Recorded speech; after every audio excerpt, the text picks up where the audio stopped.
안녕하세요. 아침의 광장 손지민입니다. 주 52시간 근무제가 다시 뜨거운 이슈가 되고 있습니다. 정부가 30명 미만 사업장에 주 52시간 적용을 1년 연장했고 대법원은 일주일 총 근무 시간이 52시간을 넘지만 않으면 밤샘도 가능하다 이런 판단을 내렸습니다. 노동시간을 유연하게 가져가는 정책에 대해서 어떻게 생각하는지 오늘 MG 티키타카에서 이야기 나눠보고요. 현장 리포트에서는 대구 책임형 응급의료체계 운영 소개합니다.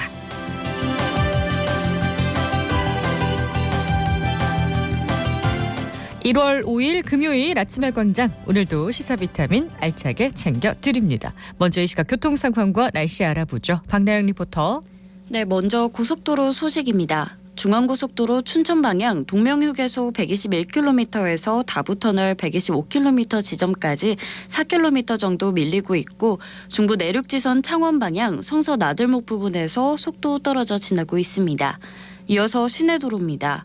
현충로 앞산내거리에서 남명삼거리 방향 남명삼거리 2차로에서 공사 진행 중인데요. 이 구간 지나실 때 주의하시기 바랍니다. 중앙대로 대구역 내거리에서 동침산 내거리 방향 밀림과 풀림 반복하고 있고 대학로 복현호 거리에서 경북대학교 서문삼거리 방향 신호 2번 받고 지나고 있습니다. 마지막으로 날씨입니다. 오늘 대구와 경북 오후부터 구름 많고 기온은 낮아지겠습니다. 곳곳에 강한 바람이 부는 곳이 있어 주의하셔야겠는데요. 오늘 미세먼지 농도는 나쁨 수준이며 낮 최고 기온은 7도에서 13도입니다. 현재 대구의 기온은 영하 1도, 습도는 81%입니다. 지금까지 박나영이었습니다.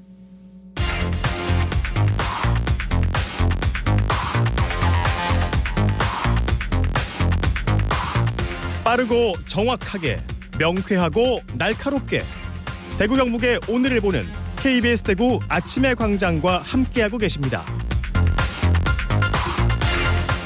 네, 대구 경북의 조간 브리핑으로 이어갑니다. 오늘 아침 뉴스 영남일보 민경석 기자 나오셨습니다. 안녕하세요. 네, 안녕하십니까. 네, 첫 소식 전해주시죠. 네, 영호남 6개 광역자치단체장과 8개 기초단체장이 달빛철도 특별법 제정을 위해 힘을 합쳤습니다. 이들은 모두 달빛철도가 경유하는 지역의 단체장인데요. 특별법의 국회 통과를 촉구하는 건의서를 김진표 국회의장과 여야 양당에 전달한 겁니다.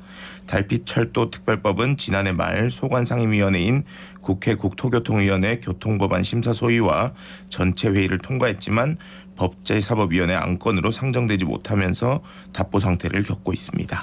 네, 대구시와 광주시가 특별법 제정에 사활을 걸고 있는데요. 건의문에는 어떤 내용이 담겼나요?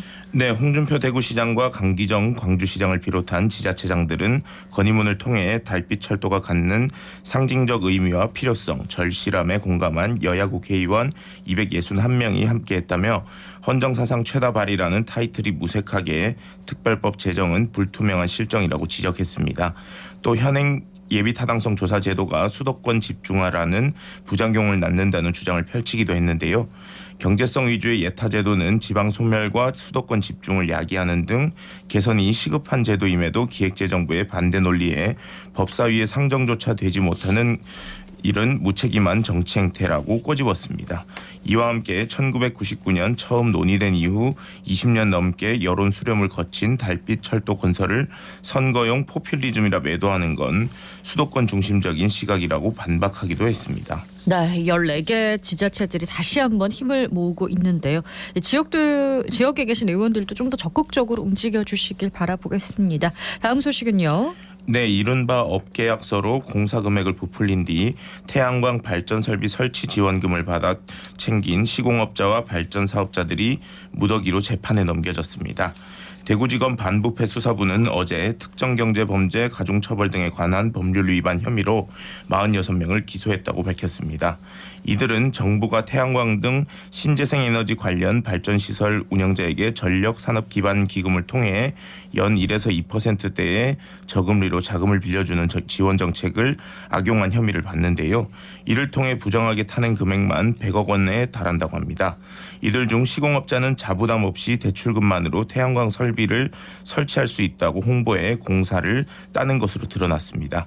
발전 사업자들은 부정대출을 통해 설치한 태양광 설비로 전기를 생산한 뒤 다시 국가에 판매하는 방식으로 돈을 벌어들였다고 합니다. 네, 이 100억 원이라는 어마어마한 금액인데 대체 어떤 사람들이 정책을 악용한 건가요? 네, 범행에 가담한 발전 사업자 중에는 공무원과 공공기관 직원, 지역 농축협 임원 등도 포함된 것으로 알려졌습니다. 이들은 가족을 비롯해 타인의 명의를 빌려 발전소를 짓고 운영하며 수익을 올렸는데요.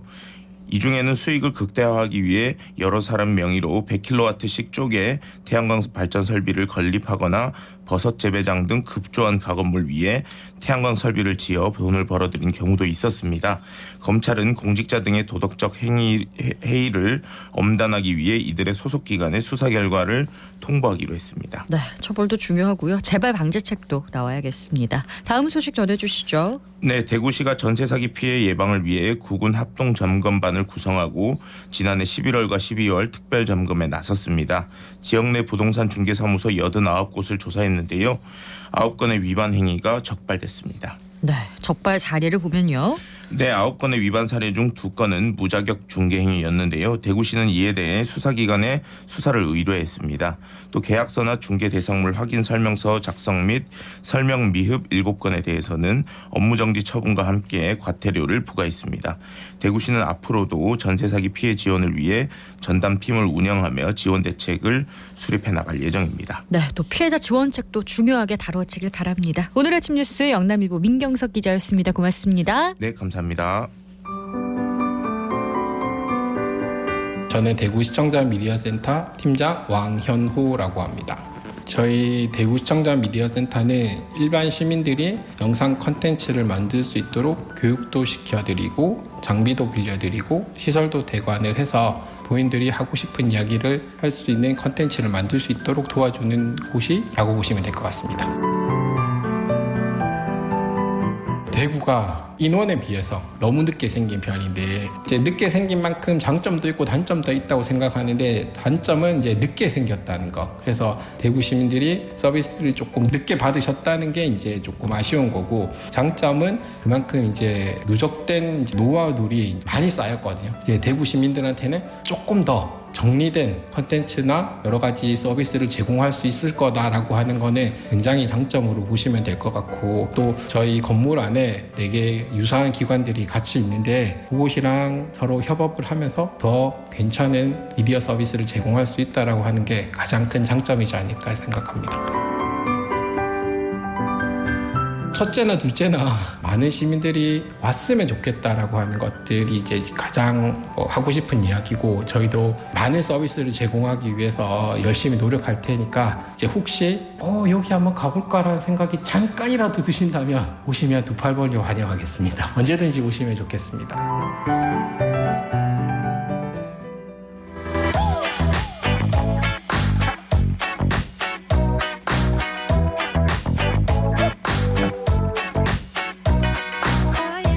MZ세대들은 정치와 사회 이슈, 삶의 문제를 어떻게 바라보고 풀어갈까요?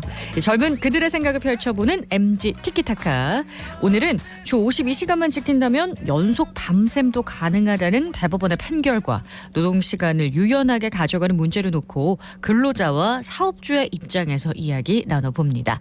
김영롱 노무사 나오셨습니다. 안녕하세요. 네, 안녕하세요. 네, 그리고 스마트 크리에이터 김보라 대표 나오셨습니다. 안녕하세요. 네, 반갑습니다. 네, 두 분 일반 직장인과는 많이 다를 것을 예상이 되지만 한 주 노동 시간이 어느 정도나 되는지 한번 여쭤보고 싶은데요. 일단 노무사님부터 얘기 들어볼까요? 네, 그 노무사 업무가 굉장히 영업직이다 보니까 이제 하루 중에 강의라든지 외근 출장이 좀 많은 직업이어서 네. 낮에는 거의 이제 차 안에서 있고, 그러면 이제 밤에 사무실 와서 이제 업무 시작하면 거의 하루에 10시간 넘게 와. 일을 하니까 50시간 정도 될 것 같습니다. 네, 저는 아까 사실 부스에서 노무사님과 이 시간에 대한 이야기를 나눴었거든요. 네. 대략 50시간 정도 비슷하게 말을 해야 되겠다라고 작전을 짜고 왔는데 네.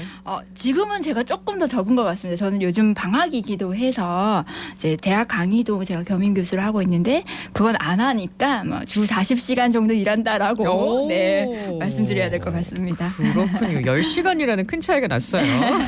그렇다면 노동하는 시간이 다르기 때문에 노동에 대한 시각도 좀 다르지 하지 않을까 기대를 해보면서 얘기 나눠볼게요. 자, 지난 연말이었습니다. 노동계뿐 아니라 사회적으로도 큰 주목을 받은 대법원 판결이 있었죠. 주 52시간만 안 넘기면 뭐 밤새 뭐 이틀 연속 근무를 해도 괜찮다, 가능하다 이런 판결이 나왔는데 이게 어떤 사건이었는지 일단 한번 개요를 들어볼게요. 네, 일단은 이제 근로기준법상의 근로시간을 위반했다라고 하는 형사 사건의 대법원 판결이었는데요. 그러니까 이 사건 근로자는 이렇게 3일 근무하면 하루 쉬고 이렇게 이제 근무 형태가 돌아가다 보니까 이제 한 주에 예를 들어서 4일을 근무했던 날은 하루에는 12시간, 뭐 11시간 30분, 14시간 30분, 11시간 30분 이제 이렇게 일을 했어요. 그러면 흔히 이제 연장 근로라고 얘기하는 거는 하루에 8시간을 넘거나 아니면 한 주에 40시간을 넘는 것 중에서 큰 것을 이제 그 기준으로 수당 계산을 했었는데 이제 1심, 2심에서는 하루 8시간 초과하는 근로시간을 다 합쳐보니까 17시간 30분이더라. 그래서 요거는 12시간 초과하는 이 근로기준법을 위반했다라고 판단을 했었는데 이제 최근에 나왔던 대법원에서는 아니다. 한 주 근무시간 총합이 49시간 30분이니까 52시간 내에 있지 않느냐 해서 위반이 아니라고 이제 판단을 했던 부분입니다. 근데 이제 판단 기준을 이제 설시하는 그 근거에서 이제 얘기했던 부분이 한 1일 8시간을 초과하는 그 연장 근로에 제한이 없다라고 하는 그 부분을 이제 설치했던 부분 때문에 이제 조금 지금 사회적으로도 이슈가 계속 되고 있는 것 같아요. 네, 그러니까 기준을 1일로 하냐 아니면 일주로 하냐 이게 큰 지금 논란거리가 된 거죠. 김보라 대표는 이번 대법원 판결 어떻게 보시나요? 이게 좀 기업의 규모나 산업 분야에 따라 다른 것 같습니다. 저 같은 경우는 디지털 콘텐츠를 또 개발하고 있는 IT 벤처 기업을 운영하고 있는데요. 이 대법원의 판단이 현장에 적용되면 뭐 제조업이나 생산, 경비업이나 병원 이제 이런 것들이 좀 들쑥날쑥하게 시간이 변할 수 있다. 그래서 노동 시간도 늘고 또 뭔가 이제 근로에 대한 상황이 좀 심화될 수 있다. 이제 이렇게 얘기하시는 거고 여기에 대한 우려가 있는 것도 사실 분명한데 저희는 사실 테크 기반의 이제 지역 벤처 기업이니까 현행 뭐 주 52시간제, 뭐 일주일 40시간, 뭐 8시간 이런 시간에 대한 사실 규정을 지키지 않으면 가뜩이나 IT 인력 이직률이 높고 채용도 어려운데 사람 구경이 어려워요. 그래서 자꾸 이게 시간으로만 비춰지면 지역 기업에 더더욱 안 올 것 같아서 저는 이 부분에 대해서는 꼭 말씀드리고 싶습니다. 저희도 최신 트렌드가 필요한 또 기술들을 다루고 있고 아이디어가 필요한 분야다 보니까 MZ 인력들이 굉장히 많이 필요하고 지역 인력 수급이 되게 중요한데 지금 이거를 사실 우리 카땡이나 터땡보다 더 많이 지키려고 노력하고 있거든요. 그래서 이런 이제 거는 사실 큰 과제고 저희도 따르고 지킬 수밖에 없는 입장이어서 기존의 현황대로 우리 기업들이 열심히 이제 인력 수급을 위해서 노력하고 지키고 있다라고 꼭 말씀드리고 싶습니다. 그렇군요. 아니 저는 보통 뭐 IT 기업이라고 하면 조금 이제 트렌드에 맞게 뭔가를 개발하는 분야잖아요. 그러니까 창의적인 분야라고 할 수 있는데 그런 분들은 좀 몰아서 일하고 몰아서 쉬는 걸 선호한다는 주장이 좀 있었어가지고 그렇지 않을까라고 생각을 했었는데 지역의 IT 업계 현실은 그렇지가 않았습니다. 오히려 더 철저하게 지키신다고 얘기를 하니까 그럼 그간 주 52시간 운영을 하면서 기업과 근로자들의 반응, 이 제도에 대한 반응을 좀 살펴보면 어떤가요?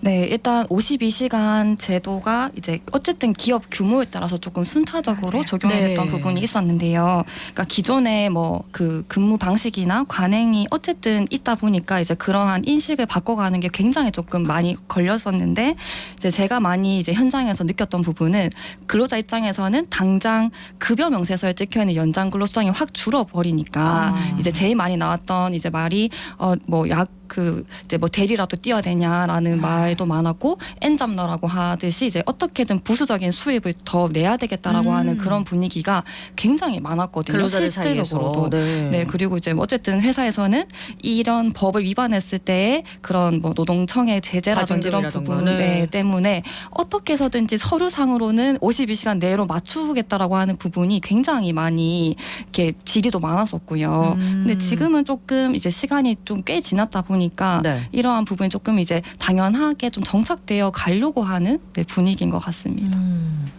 맞아요. 저희도 데뷔하기 위해서 사실 2, 3년 전부터 굉장히 준비를 했는데 하셨군요. 네. 사실 2, 3년 전이라고 하면 코로나 기간이었거든요. 정말 뼈를 깎는 고통으로 네, 이제 지역 기업들은 준비를 했어요. 네. 이제 꾸준히 인력 채용도 사실 늘렸고 지금도 저희 회사 기준으로만 봐도 30% 정도의 인원이 더 늘었거든요. 네. 사실 하는 일은 비슷하지만 그리고 또 업무에 맞춰서 분업화도 굉장히 철저하게 또 활용을 하고 있습니다.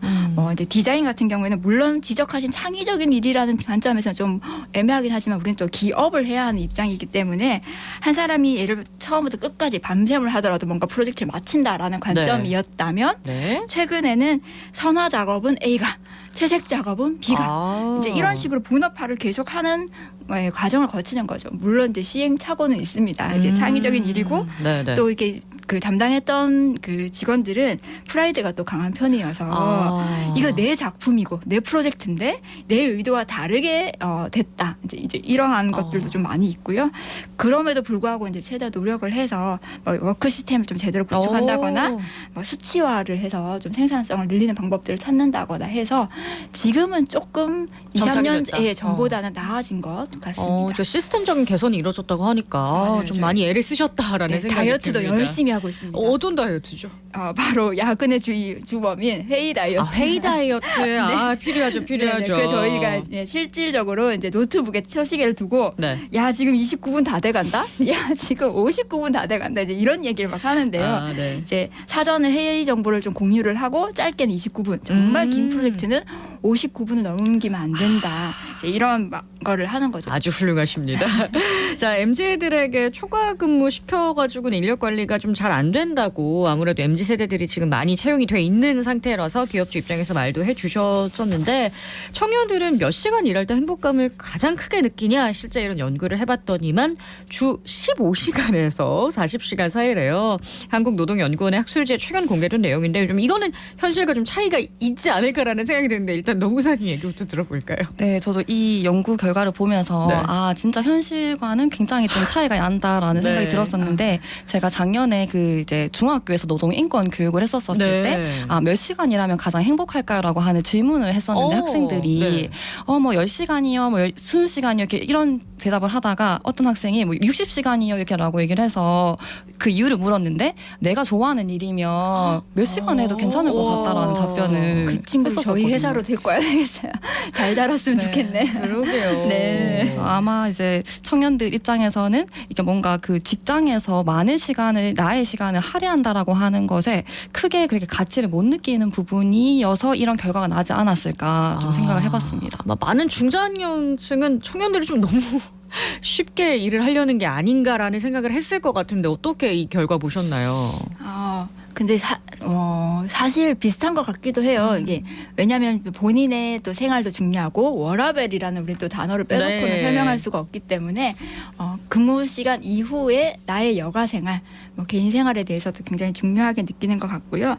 또 이런 것들을 반영해서 저희 회사의 사례는 아니지만 업계에 저 20년 된 이제 IT 기업이 있으신데 주 4일제를 또 선제적으로 도입을 한 경우도 있어요. 그러니까 똑같은 업무를 주시고 똑같은 연봉을 주시는데 일은 4일만 하는 거죠. 이 회사도 지금 이 주 4일제를 한 지 한 3년 정도 되어가는데 처음 1년은 시행착오를 조금 겪으셨다고 했지만 직원들이 굉장히 타이트하게 빨리 내가 마친 업무를 하고 왜 나는 지금 내일 쉬어야 되니까 이런 게 강해서 지금은 어느 정도 정착했다라고 들었거든요. 생산성이 유지가 되는 거죠. 그렇죠. 그러면. 그래서 이런 부분은 우리가 자꾸 이제 시간에 대한 근로 시간에 대한 이야기만 하는데 일정 부분 유연성을 좀 확보하면서 잘 될 수 있는 서로가 잘 될 수 있는 롤 모델이 될 수 있지 않을까라는 생각도 그렇습니다. 해봤습니다. 노동의 질이도 아주 중요하니까요. 자, 정부가 지난해 연장근로 총량 관리 방안 주 69시간을 검토를 했었는데 아주 반발이 컸습니다. 주 52시간제 운용의 유연성을 조금 더 보장해주는 이번 대법원 판결이 현장에는 어떤 변화를 가져오게 될까요? 일단 69시간 얘기 나왔을 때 어떤 반응이었어요? 김초롱 대표님? 네. 저는 김보라 대표고요. 죄송합니다. 네. 저는 69시간 일단 와닿지 않았고요. 저희는 네. 사실 이제 그 시간에 대한 관념 없이 그러니까 우리의 지금까지 이제 3년 동안 정착했던 이 룰을 열심히 시스템화시켜서 이제 분업화해서 하자라는 거였고, 저희 비슷한 ICT 저희도 이제 협회도 있고 네네. 또 이제 대구 지역이 다양한 ICT 기업들이 있는데 다 결국은 인력 수급을 위해서 우리는 MZ 모시기를 해야 하는 관계로 좋은 일자리는 안 만들면 안 된다. 이제 이런 관점에서 접근을 하고 있어요. 환경을 계속 개선해 그렇죠. 나가겠다라는 많이 얘기를. 사실 변화된 거죠. 네. 네, 그 69시간 얘기가 나오고부터는 굉장히 그거 이렇게 약간 그 풍자하는 그러한 뭐 이렇게 사진도 많이 나오고 있었었는데요. 일단은 지금 이번 대법원 판결을 통해서 하루에 근무 시간에 대한 제한이 없구나라고 하는 게 조금 이제 좀 확실하게 확인시켜줬다는 네. 부분이 조금 아쉬운 부분이긴 한데, 그 연장 근로에 대한 수당을 별개로 하더라도 네. 장시간 집중 업무가 필요한 업종에서는 약간 법 테두리 안에서 장시간 근로를 조금 마음 편히 할 수 있게 그 가능성을 열어주지 않았나라는 생각이 네. 들어서 그 연장 근로 총량 관리라고 하는 부분을 이제 제시했을 때 나왔던 그 근로자 휴식권이라든지 네. 이러한 부분이 조금 더 어떻게 보장할 수 있을지를 정부에서 좀 더 고민을 해야 되는 부분이 아닌가 그런 생각이 들었습니다. 네, 그리고 저는 이제 대표님 얘기하셨던 것 중에 인력 모시기라는 게 MG 굉장히 모시기. 네, 네. 인상적이었네. 그러면 노동 시간 외에도 어떤 분야를 좀 많이 신경을 쓰고 계세요? 복지라든가. 우선 MZ 세대는 단순 돈 때문에 움직이지는 않아요. 그래서 이제 연봉도 물론 중요한 부분을 생각을 하겠지만 네. 개인의 커리어, 개인의 성장 이제 이런 부분도 굉장히 중요하게 보는 거죠. 네. 네, 저도 대구에서 사회초년생을 일단 지나왔기 때문에 그때 가장 많이 들었던 얘기가 많이 배우려면 서울로 가라 이런 말을 정말 많이 들었었는데, 제 입장에서는 대구에서 정말 배울 것과 할 수 있는 그런 가능성이 많이 있어서 지금까지 이렇게 활동을 하고 있는 거라서 이제 그러한 부분들이 많이 이제 보완이 있다라고 하는 됐으면 거를 좋겠다. 네, 그렇습니다. 지역에서 일하는 청년이 더 많아지길 기대하면서 MZ 티키타카 여기서 마무리할게요. 오늘 두 분 고맙습니다. 네, 고맙습니다. 감사합니다.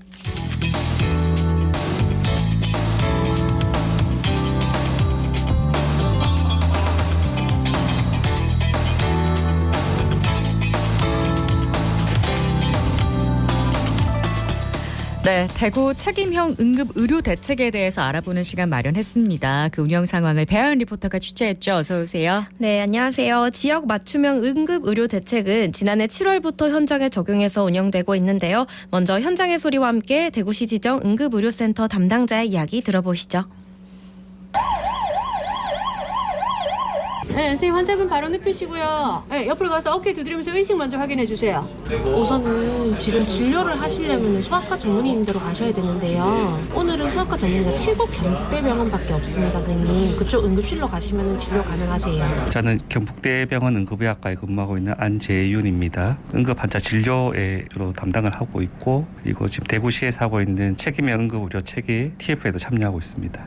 우리가 이송 지침을 만들면서 아주 응급 환자들 의료기관에서 1차적으로 수용을 하고 있고요. 다만 병원의 과밀화가 심각하거나 아니면 중증 환자가 동시에 내거나 하는 경우에 저희가 그 전원 협진망을 통해서 응급 환자들도 좀 조기에 병원 선정을 할 수 있는 그런 장점이 있겠고요. 기본적으로 지금 필수 진료과라고 하는 생명과 직결된 의료진들이 부족한 게 가장 근본적인 사실 원인입니다. 그런 부분에 대해서 조금 더 필수 진료과 의료진을 확충할 수 있는 정책들이 좀 더 있어야 되지 않을까 하는 그런 생각이 듭니다. 가장 중요한 거는 이제 시민들이 정책을 잘 따라주는 게 필요하거든요. 우리가 아프면 사실 큰 병원을 가고 싶어 하잖아요. 응급 환자가 반드시 큰 병원을 간다라고 해서 치료가 잘 되는 건 아니에요. 119 대원들이 환자를 처음에 평가할 때 중증도 분류를 하거든요. 거기에 시민들이 잘 따라주고 내가 가고 싶은 병원이 아니라 내가 가야 되는 병원에 가서 처치를 받도록 좀 도와주는 게 필요할 것 같습니다.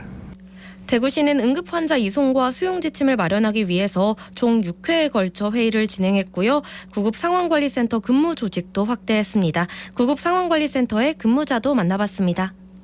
대구소방안전본부 119 종합상황실 구급상황관리센터에 근무하는 소방교 이진아입니다. 119 구급상황관리센터는 현재 소방청 그리고 각 시도 소방본부에 설치되어서 이송병원 선정, 응급환자에 대한 각종 상담, 처치지도, 일반인, 병의원, 약국 등 자원정보 제공 등의 업무를 주로 수행하고 있고요.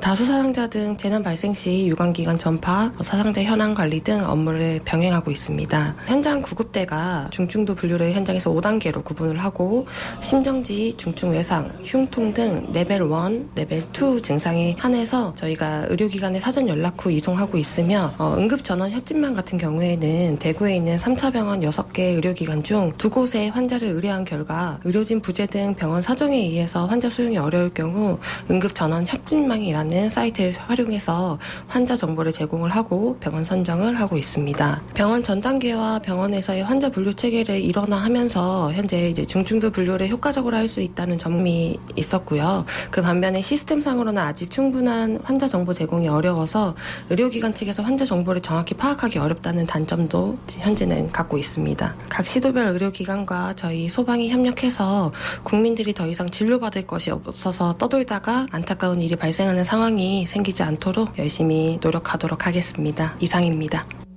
응급의료 대책을 시행한 이후 응급 환자의 골든타임이 확보되고 있는데요. 여전히 더 다양한 지원책이 필요합니다. 마지막으로 대구시 보건의료정책과 담당자의 목소리입니다. 반갑습니다. 대구광역시 보건의료정책과장 김홍준입니다. 응급 환자가 적기 치료를 받지 못하고 응급실을 찾아서 전전하는 것을 방지하고자 우리 시가 전국 최초로 지역 내 응급의료 기관과 소방 그리고 대구시가 합의를 통해서 현장 이송, 병원 단계 등 4가지 영역별로 대응 방안을 마련해서 응급 환자를 신속하게 치료할 수 있도록 응급의료 전달 체계를 구축하였습니다. 기존에 어떤 명확한 이송과 수용의 기준에 따라서 이송하여 이송 시작 후 60분을 초과하는 사례가 26건 감소하였고 119의 환자 중증도별 분류에 따른 적정병원 이송 및 응급의료기관의 적극적인 수용으로 제도 시행 이후에 10분 내 도착률도 2.2% 증가한 성과를 거두었습니다. 여러분도 잘 알다시피 응급실이라는 공간은 실시간으로 현장의 상황이 변하기 때문에 119 구급대가 도착했을 때 갑자기 수용할 수 없는 등의 예기치 못한 상황이 발생할 수 있습니다. 이 경우에 119 구급대가 다른 병원으로 재이송해야 하는 사례가 발생할 수 있고 앞으로 이러한 재이송 발생을 낮추기 위해 응급의료기관에서 병상종합 상황판 정보를 실시간으로 관리하도록 지속적으로 모니터링하고 응급의료 유관기관 협력체계 강화를 통해서 보완하고자 합니다. 몸이 아플 경우 119를 통해서 필요한 도움을 받을 수 있다는 것도 알아두시면 좋을 것 같습니다. 네, 배안 리포터 소식 잘 들었습니다. 고맙습니다. 네, 고맙습니다. 네, 1월 5일 아침의 광장이 준비한 소식은 여기까지입니다. 저는 내일 다음 주에 다시 돌아오겠습니다. 고맙습니다.